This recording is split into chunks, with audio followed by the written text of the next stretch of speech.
Hi as friends, నేను మీ Rajalakshmi methodology faculty especially biological science మరియు ట్రై మెథడ్స్. సో ఈ ఛానల్ని ఫస్ట్ టైం ఎవరైనా చూస్తూ ఉంటే సబ్స్క్రైబ్ చేసుకోండి. అలాగే మనకి ఈ వీడియో కింద ఇచ్చినటువంటి డిస్క్రిప్షన్లో యాప్ యొక్క లింక్ ఇవ్వబడింది. మెథడాలజీ కార్నర్ అనేటువంటి యాప్. ఆ యాప్లో మీకు బయోలాజికల్ సైన్స్ మెథడాలజీకి సంబంధించినటువంటి కోర్సు అవైలబుల్గా ఉంది. చాలా చక్కగా మనకు కొత్త సిలబస్ ప్రకారము 10 యూనిట్స్ వీడియోస్ అనేవి అప్లోడ్ చేయబడ్డాయి. సో బయోలాజికల్ సైన్స్ స్టూడెంట్స్ ఎవరైనా చూస్తూ ఉంటే ఖచ్చితంగా మీరు యాప్ని ప్లే స్టోర్ నుంచి డౌన్లోడ్ చేసుకోండి, లేదా డిస్క్రిప్షన్లో ఇచ్చిన లింక్ నుంచి కూడా మీరు డౌన్లోడ్ చేసుకోవచ్చు. మీ రిక్వైర్మెంట్ ప్రకారము బయోలాజికల్ సైన్స్ మెథడాలజీ కోర్సుకు సంబంధించిన డీటెయిల్స్ ఒకసారి చెక్ చేయండి. సో ఆఫ్టర్ లాంగ్ గ్యాప్ నేను ఈ వీడియో ఎందుకు చేస్తున్నాను అంటే డిఎస్సి ప్రిపేర్ అవుతున్నటువంటి అభ్యర్థుల గురించి కొన్ని ముఖ్యమైన విషయాలు షేర్ చేసుకుందామని వీడియో చేస్తున్నాను. సో గమనిస్తే మనకు తెలంగాణ రాష్ట్రంలో ఎస్పెషల్లీ గత సంవత్సరం 2023 సంవత్సరంలో గురుకుల్ నోటిఫికేషన్ వస్తుందని అఫీషియల్ న్యూస్ వచ్చినప్పటి నుంచి కూడా అభ్యర్థులు ప్రిపరేషన్ మొదలుపెట్టారు. సో గురుకుల్ ఎగ్జామ్ అయిపోయింది. మనకు ఎగ్జామ్ అయిపోయిన తర్వాత తక్కువ పోస్టులతో డిఎస్సి నోటిఫికేషన్ రావడం జరిగింది. ఎప్పుడైతే డిఎస్సి చిన్న నోటిఫికేషన్ వచ్చిందో ఆయా కేటగిరీల్లో 0 పోస్టులు ఉండడం, డిస్ట్రిక్ట్లో తక్కువ పోస్టులు, కొన్ని చోట్ల అసలే లేకపోవడం, ఈ కారణాల వల్ల చాలా మంది students almost 80% students preparation drop చేశారు. ఓన్లీ 10 to 20% ఆఫ్ స్టూడెంట్స్ మాత్రమే ఆ సింగిల్ డిజిట్లో పోస్టులు ఉన్న వాళ్ళ డిస్ట్రిక్ట్లో ఆశావాదంతో ఓపికతో అట్లా ప్రిపరేషన్ నెట్టుకొస్తూ ఉన్నారు. అయితే ఎప్పుడైతే ఎలక్షన్స్ దగ్గర పడ్డాయో ఆ 10 to 20% స్టూడెంట్స్ కూడా ప్రిపరేషన్ ఆపేశారు. ఎలక్షన్స్ అయిపోయినాయి, ఎలక్షన్ రిజల్ట్ కోసం వెయిట్ చేశారు, అది కూడా అయిపోయింది. ఇక మెగా డిఎస్సి వస్తుంది అని దీనికోసం ఎదురు చూస్తూ ఆ 10 to 20% స్టూడెంట్స్ ప్రిపరేషన్ కూడా అయిపోయింది. ఎప్పుడు వస్తుంది, ఎన్ని పోస్టులు ఉంటాయి, మా జిల్లాలో ఎన్ని పోస్టులు ఉంటాయి, మా కేటగిరీలో ఎన్ని పోస్టులు వస్తాయి, సో మా సబ్జెక్ట్లో ఎన్ని పోస్టులు ఉన్నాయి, ఎస్టీడీ పోస్టులు ఎన్ని ఉన్నాయి, సో పోస్టుల సంఖ్య చూసుకొని ప్రిపరేషన్ మొదలు పెడదాం, అసలు ఎప్పుడు వస్తుందో అని ఈ సందిగ్ధంలో చాలా మంది స్టూడెంట్స్ మాక్సిమం 90% డిఎస్సి స్టూడెంట్స్ ప్రస్తుతం ఈ వీడియోలు చూడటం, ఆ వీడియోలు చూడటం, ఈ ఫోన్లు చూసుకుంటూ కూర్చోవడం, సో ఈ కొంతమంది అయితే ఇక దైనందిన జీవితంలో వేరే విషయాలు బిజీ అయిపోవడం, ఇలాంటి పరిస్థితుల్లో చాలా మంది అభ్యర్థులు ఉన్నారు. అవునా కాదా? ఎస్, అబ్సల్యూట్లీ ఇదైతే వాస్తవం అని నేను కూడా అనుకుంటున్నాను.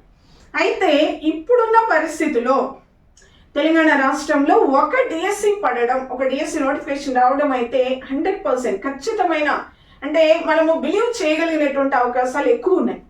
ఒక ఎగ్జామ్ అయితే ఖచ్చితంగా జరుగుతుంది. సో చాలా అఫీషియల్ న్యూస్ ఛానల్స్, న్యూస్ పేపర్స్లో February 3rd వీక్ అన్నారు. నెక్స్ట్ మనకు టెట్, ఈ ప్రమోషన్స్, టీచర్స్ ప్రమోషన్స్కు టెట్ అడ్డం రావడం, దాని గురించి మనకు సమ్మర్లో టెట్ ఉంటుంది అనేటువంటి న్యూస్ కూడా వచ్చింది. సో కొన్ని ప్రాబ్లమ్స్ అయితే ఉన్నాయి. అయితే మొత్తం మీద ఈ సంవత్సరం ఒక నోటిఫికేషన్ అయితే వస్తుంది అనేటువంటి నమ్మకం అందరిలో ఉంది. వచ్చే అవకాశాలు ఎక్కువ ఉన్నాయి. కాబట్టి ఈ సందర్భంలో, ఈ పొజిషన్లో మీరు ప్రిపరేషన్ పక్కన పెట్టేస్తే నష్టపోయేది ఎవరు? సో పోస్టుల సంఖ్య క్లియర్గా తెలిసిన తర్వాత ప్రిపరేషన్ మొదలు పెడదాంలే అనుకున్నటువంటి స్టూడెంట్స్ చాలా ఎక్కువ మంది ఉన్నారు. సో కొంతమంది స్టూడెంట్స్ అయితే ఫోన్లు వేశారు, మేడం ఒక మోటివేషనల్ వీడియో చేయండి అని. పాపం వాళ్ళకి చదవాలనిపిస్తుంది, బుక్ తీస్తే ఇంట్రెస్ట్ రావట్లేదు. అది ఆ స్టూడెంట్ పొజిషన్లో ఉన్నప్పుడు చాలా సహజం, అది వాస్తవమే. ఆ పొజిషన్ ఎవరికైనా ఉంటుంది, కాదనట్లేదు. అయితే ఈ సందర్భంలో ప్రిపరేషన్ కంప్లీట్ పక్కన పెట్టేస్తే మీరు ఎలాంటి పరిస్థితిని ఎదుర్కోబోతారు అది ఒకసారి మీరు ఆలోచిస్తే, ఈ సందర్భంలో ఒక చిన్న గైడెన్స్ ఏంటంటే, ఇప్పటికిప్పుడు నోటిఫికేషన్ వచ్చింది అనుకోండి, ఒక 3 monthsలో ఎగ్జామ్ ఉంది అనుకోండి, మీలో ఎంతమంది ఈ సిలబస్ కంప్లీట్ చేసి కాన్ఫిడెంట్గా నాకు జాబ్ వస్తుంది అని చెప్పగలరు? ఎంతమంది సిలబస్ మీద గ్రిప్ ఆల్రెడీ గెయిన్ చేశారు? అది ఒకసారి మీరు ఇంట్రోస్పెక్ట్ చేసుకుంటే, ఇప్పటికిప్పుడే ప్రిపరేషన్ స్టార్ట్ చేయమని నేను చెప్తా. మీరు అనుకోవచ్చు, ఇప్పుడు ప్రిపరేషన్ చేసి ఏం చేయాలి మేడం, ఎన్ని ఇయర్స్ నుంచి మేము చదువుతున్నాము. అయితే గమనించండి, ఇప్పుడు మీరు ప్రిపరేషన్ స్టార్ట్ చేయాలి అనడానికి కొన్ని కారణాలు ఉన్నాయి. కొన్ని కారణాల్లో ఒకటి ఏంటంటే, ఈ సంవత్సరం ఖచ్చితంగా డిఎస్సి వస్తుంది, రావడానికి అవకాశాలు ఎక్కువ ఉన్నాయి, అది మీకు కూడా తెలుసు. సో పోస్టుల సంఖ్య కూడా పెరిగే అవకాశం ఉంది, అది మీకు కూడా తెలుసు. ఇంతకుముందు ఉన్నట్టు మనకు కేటగిరీస్లో 0, జిల్లాల్లో 0 ఉండేటువంటి అవకాశాలు చాలా తక్కువ ఉన్నాయి. సో ఈ ఒక్క ఆధారంతో మనం ప్రిపరేషన్ మొదలు పెట్టాలి. అంటే ఎందుకు ప్రిపరేషన్ మొదలు పెట్టాలి అంటే, మనకు మొన్న వచ్చిన నోటిఫికేషన్లో సిలబస్ చేంజ్ అయింది. సో ఆ సిలబస్ ప్రకారం మీరు ఒకసారి గమనిస్తే ఎస్టీటీ అభ్యర్థులైనా స్కూల్ అసిస్టెంట్ అభ్యర్థులైనా సిలబస్ మొత్తం కంప్లీట్ చేయడానికి, రివిజన్ చేయడానికి ఎంత టైం పడుతుందని మీరు అనుకుంటున్నారు.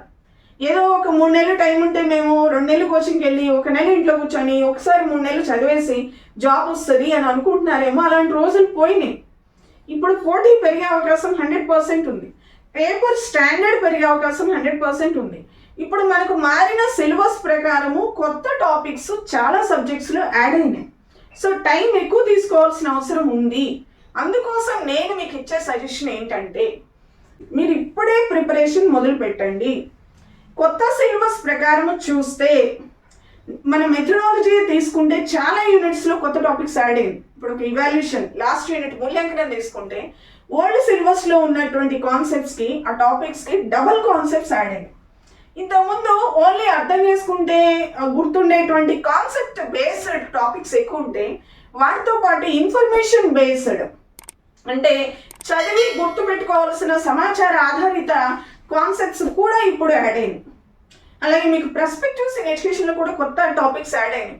ఇక కంటెంట్ తీసుకుంటే మీకు ఇంటర్మీడియట్ స్కూల్ అసిస్టెంట్స్ అయితే ఇంటర్మీడియట్ వరకు చదవాలి, మరి అంత డెప్త్గా చదవాల్సిన అవసరం ఉంది.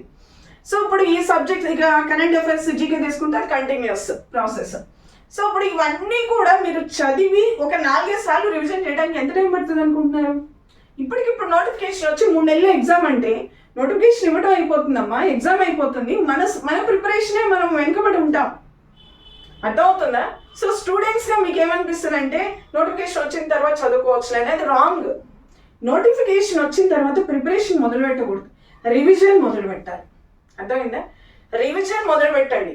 నోటిఫికేషన్ వచ్చిన తర్వాత రివిజన్ మొదలు పెట్టండి. నోటిఫికేషన్ వచ్చే లోపటనే మీరు ఏం కంప్లీట్ చేసుకోవాలి? మొత్తం అన్ని సబ్జెక్ట్స్ ప్రిపరేషన్ కంప్లీట్ చేసుకోవాలి. ఎప్పటి నుంచో సిలబస్ వచ్చినప్పటి నుంచి ఏ బుక్స్ చదవాలి అని చాలా వీడియోస్ చేస్తూనే ఉన్నాం.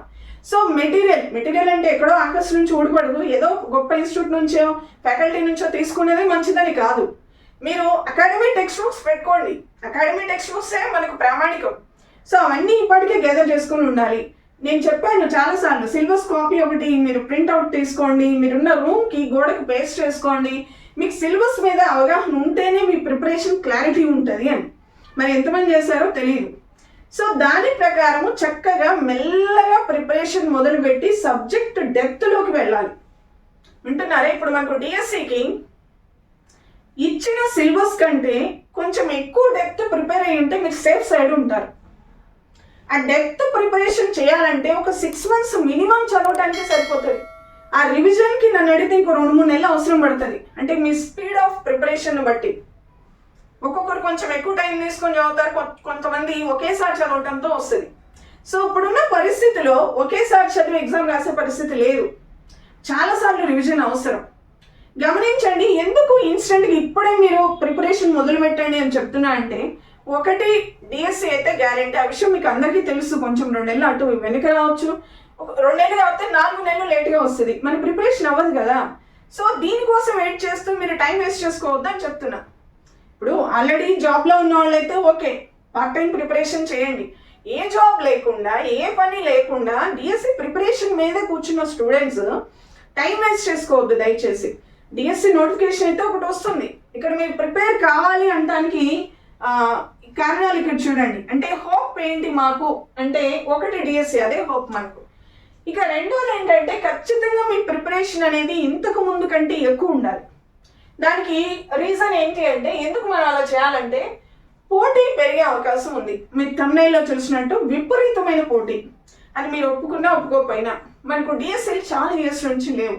ఎన్ని టెట్లు జరిగినాయి గమనించండి. ఎన్ని బ్యాచెస్ బయటకు వచ్చినాయి బీఎడ్ చేసిన డిఎడ్ చేసిన స్టూడెంట్స్. పాత నోటిఫికేషన్లో కూడా చదివి జాబ్ రాని సీనియర్ స్టూడెంట్స్ టెట్ కంప్లీట్ అయ్యి ఎంతమంది ఉన్నారు? సో ఇప్పుడు మెగా అనే పేరు వినగానే మొన్న చిన్న నోటిఫికేషన్కు అప్లై చేయని స్టూడెంట్స్ కూడా అప్లై చేసే అవకాశం ఉంది, అవునా? సో పోటీ కూడా విపరీతంగా పెరిగే అవకాశం ఉంది. అదే టైంలో మెగా డిఎస్సి అన్నంత మాత్రాన ఇప్పుడు మన స్కూల్ అసిస్టెంట్స్ తీసుకోండి, మీ డిస్ట్రిక్ట్లో మీ సబ్జెక్ట్లో 200 పోస్టులు ఉండే అవకాశం ఉంటుందా? ఎట్టి పరిస్థితిలో ఉండదు. 200 పోస్టులు ఉంటాయా? మీ కేటగిరీలో ఒక 50 పోస్టులు ఉండే అవకాశం ఉందా? అది మన గత డిఎస్సి చరిత్రలోనే లేదు. మహా ఎక్కువ పోస్టులు అంటే ఇప్పుడు స్కూల్ అసిస్టెంట్ తీసుకుంటే సబ్జెక్ట్ వైజ్గా డిస్ట్రిక్ట్కి ఎక్కువ అంటే ఎన్ని ఉంటాయి చెప్పండి? ఓ 30 ఉండొచ్చు, 40 ఉండొచ్చు, మహా ఎక్కువ అంటే ఇంకొక 50 ఉండొచ్చు. మళ్ళీ మీ కేటగిరీకి వచ్చే వరకు సింగిల్ డిజిటే వస్తుంది. మీ కేటగిరీలో 6 పోస్టులు 7 పోస్టులు మళ్ళీ సింగిల్ డిజిట్కే వస్తుంది. మీ కేటగిరీలో ఒక 100 పోస్టులు ఉండి నాకు పోస్ట్ గ్యారెంటీ అనుకుంటాకుండా ఎంత మెగా డిఎస్సి 20,000 25,000 డిఎస్సి వేసినా మీ కేటగిరీకి మీ డిస్ట్రిక్ట్కి మీ కేటగిరీకి వచ్చేసరికి మళ్ళీ ఆ పోస్టుల సంఖ్య తక్కువే ఉంటుంది. పోటీ మాత్రం డెఫినెట్గా ఈసారి చాలా ఎక్కువ పెరిగే అవకాశాలు ఉన్నాయి. అసలు మన చదవని వాళ్ళు కూడా ఇప్పుడు నోటిఫికేషన్ వచ్చిన వెంటనే సీనియర్ మోస్ట్ స్టూడెంట్స్ కూడా మళ్ళీ ఈసారి డెఫినెట్ కొట్టాలి అనే ఉద్దేశంతో చదువుతారు. సో పోటీ పెరిగే అవకాశం ఉంది. పోస్టుల సంఖ్య ఎంత పెరిగినా మళ్ళీ సింగిల్ డిజిటే ఉంటుంది మన కేటగిరీలో. ఇంకొక విషయం ఏంటి అంటే మీలో చాలా మంది స్టూడెంట్స్ గురుకులు రాశారు. గురుకుల్లో మాకు మంచి మార్క్స్ వచ్చినాయి. ఇప్పుడు మెథడాలజీ చాలా మందికి నాకు తెలిసి బయోసైన్స్లో అయితే 60, 70, 80 వచ్చిన స్టూడెంట్స్ కూడా ఉన్నారు. వాళ్ళు ఏమనుకుంటారు, ఆల్రెడీ మనం చదివేసాం ఒకసారి, జస్ట్ ఇంకోసారి చూసుకుంటే సరిపోతుందని. సో 100% అబ్సల్యూట్లీ అది రాంగ్. మనకు గురుకుల సిలబస్ డిఎస్సి సిలబస్ పక్కన పెట్టుకొని చూడండి, మీకు టైటిల్స్ ఒకలా అనిపిస్తుంది, బట్ దానిలో మొత్తం డెప్త్కి సబ్జెక్ట్కి వెళ్తే ఎంటైర్ డిఫరెంట్ ఉంది. బేసిక్ కాన్సెప్టే సిమిలర్గా ఉంది. అట్లా ఏ యూనిట్ తీసుకున్నా మీరు గుర్తుపెట్టుకోవాల్సిన ఇన్ఫర్మేషన్ డిఎస్సికి చాలా ఎక్కువ ఉంది. సో సిలబస్ ఒకటి. రెండోది ఏంటి, standard of paper, question paper. గత 2023లో మీరు రాసిన ఎగ్జామ్స్లో మెథడాలజీ కావచ్చు, కంటెంట్ కావచ్చు, గురుకుల జేఎల్ కూడా కొంతమంది రాశారు.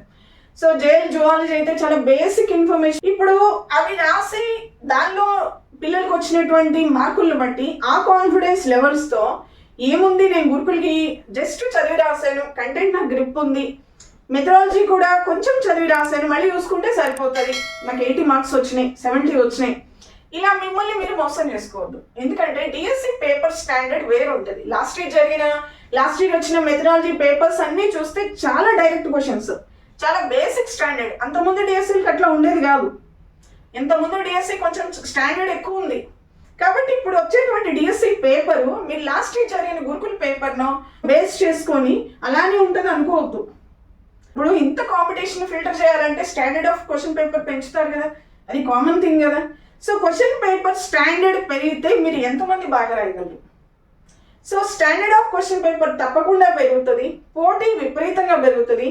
ఎంత మెగా డిఎస్సి 25,000 ఇచ్చినా మన కేటగిరీకి వచ్చే వరకు సింగిల్ డిజిట్లో పోస్టులే ఉంటాయి.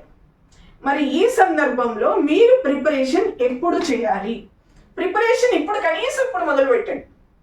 ఇప్పుడు ఒక సిస్టమేటిక్ ప్రిపరేషన్, ఎవరైతే ఎస్పెషల్లీ 100% డిఎస్సి మీదనే కాన్సన్ట్రేట్ చేసి అదే నాకు ఇంకా హోల్ అండ్ సోల్ అని పూర్తిగా దానికోసమే చదువుతున్నారో వాళ్ళైతే అస్సలు టైం వేస్ట్ చేయొద్దు. ప్రిపరేషన్ ఇప్పుడే మొదలు పెట్టండి. నోటిఫికేషన్ కొంచెం లేట్ అవుతుందా, అప్పుడు రివిజన్ మొదలు పెట్టండి.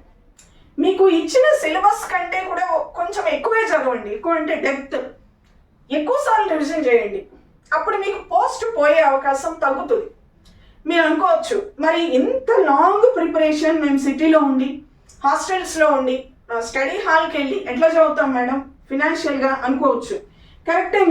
మీరు హాస్టల్లో ఉండి తర్వాత మనం స్టడీ హాల్కి వెళ్తేనే చదువు వస్తుందని కాదు. నన్ను అడిగితే ఇంకెక్కువ టైం వేస్ట్ అవుతుంది, అసలు ఇంకెక్కువ డిస్టర్బెన్స్ ఉంటుంది.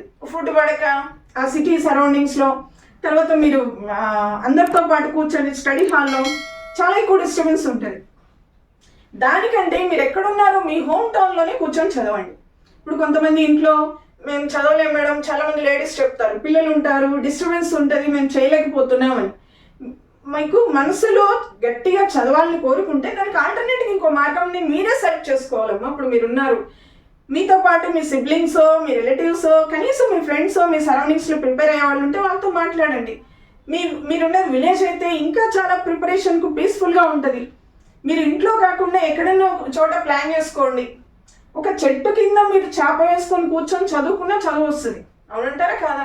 ఇంకా అసలు ప్రశాంతంగా ఎలాంటి డిస్టర్బెన్స్ లేకుండా ఉంటుంది విలేజెస్లో, తర్వాత టౌన్స్లో, అలాంటి ప్లేసెస్లో.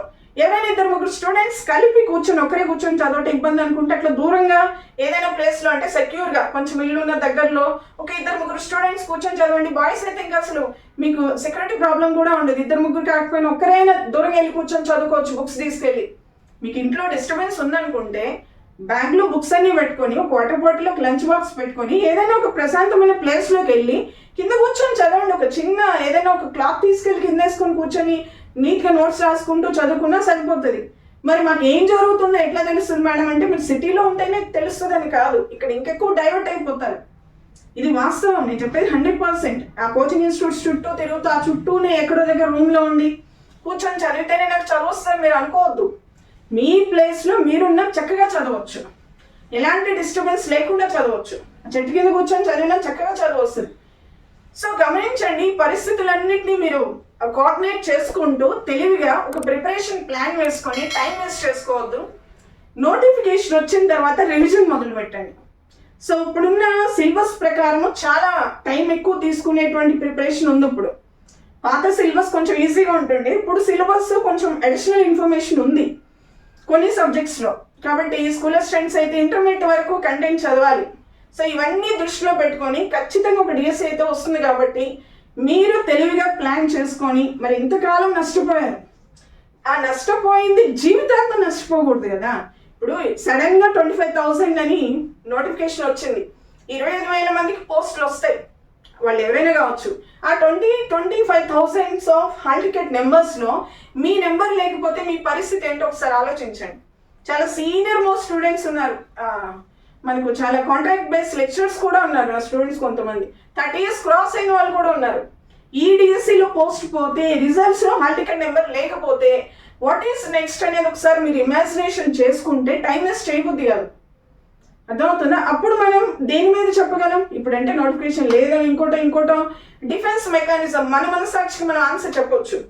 సరే, సడన్గా నోటిఫికేషన్ వచ్చింది, టైం ఇచ్చారు, అప్పుడు ప్రిపరేషన్ టైం ఉండదు. మీరు గుర్తించుకోండి, లాస్ట్ టైం 5,000 నోటిఫికేషన్కి నవంబర్లో ఎగ్జామ్ అంటే టైం ఎట్లా సరిపోతుంది, టైం కావాలి అన్నప్పుడు మీరు అనలేదా? గుర్తించుకోండి. సేమ్ అదే పొజిషన్ వస్తుందమ్మా, అన్నీ జరుగుతాయి ఏదో ఒక టైంకి, మన ప్రిపరేషనే వెనుకబడుతుంది చివరికి. కాబట్టి తెలివైన స్టూడెంట్స్ ఏం చేయాలంటే ప్రిపరేషన్ మెల్లగా, అప్పుడు హరీ చదవాల్సి ఉంటుంది, ఆ టెన్షన్లో అసలు అర్థం కాదు subject. This is right time. మనకు నోటిఫికేషన్ వస్తుందనే నమ్మకం ఉన్నప్పుడు, నోటిఫికేషన్ రాని టైంలో మనం డెప్త్కి చక్కగా ప్రిపరేషన్ అనేది మంచిగా సబ్జెక్ట్ అర్థం చేసుకోవచ్చు. కంటెంట్ కూర్చుంటే ఎంత డెప్త్ చదవచ్చు చెప్పండి? తక్కువ ఉంది, అది చాలా ఎక్కువ ఉంది. మంచిగా అన్ని ప్రిపేర్ చేసుకొని చక్కగా చదివి పర్ఫెక్ట్గా ఏ స్థాయిలో క్వశ్చన్ పేపర్ ఇచ్చినా నేను రాయగలనే చక్కటి కాన్ఫిడెన్స్తో మీరు ఉండాలి. ఉన్నప్పుడు నోటిఫికేషన్ వస్తే అప్పుడు సరదాగా మీరు ఏం చేయొచ్చు, హ్యాపీ ప్రిపరేషన్ ఎంజాయ్ చేయాలి. ఎప్పుడు ఎంజాయ్ చేస్తారు చెప్పండి? సబ్జెక్ట్ గ్రిప్ ఉన్నవాడు ఎంజాయ్ చేస్తారు. ఒక రేంజ్లో చదవాలి, చదవడం కూడా రావాలి. అంటే ఎలా చదవాలి అవన్నీ మీరు ఇప్పుడు చాలా వీడియోస్ చూస్తున్నారు. ఒకప్పుడంటే మేము చదువుకున్నప్పుడు ఇలాంటి గైడెన్స్ లేకుండే. సో గమనించండి, don't waste your valuable time.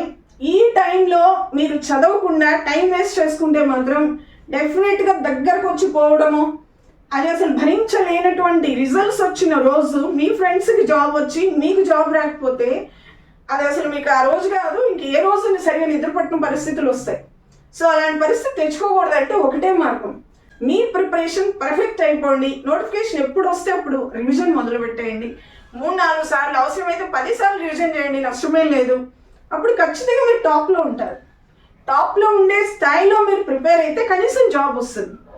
So ఈ విషయాలన్నీ కొంచెం మీరు మనసులో పెట్టుకొని అర్థం చేసుకొని తెలివిగా సమయాన్ని ఉపయోగించుకొని మీ జాబ్ని మిస్ చేసుకోకుండా ఉంటారని ఒక చిన్న వీడియో చేస్తున్నాను. ఒకసారి ఇంట్రోస్పెక్ట్ చేసుకోండి, నేను చెప్పిన మాటలన్నీ వాస్తవం కాదని ఆలోచించండి. ఓకే, ప్రిపరేషన్ మరి లేట్ చేయొద్దు, ఈ రోజు నుంచే స్టార్ట్ చేయండి. I wish you all the very best.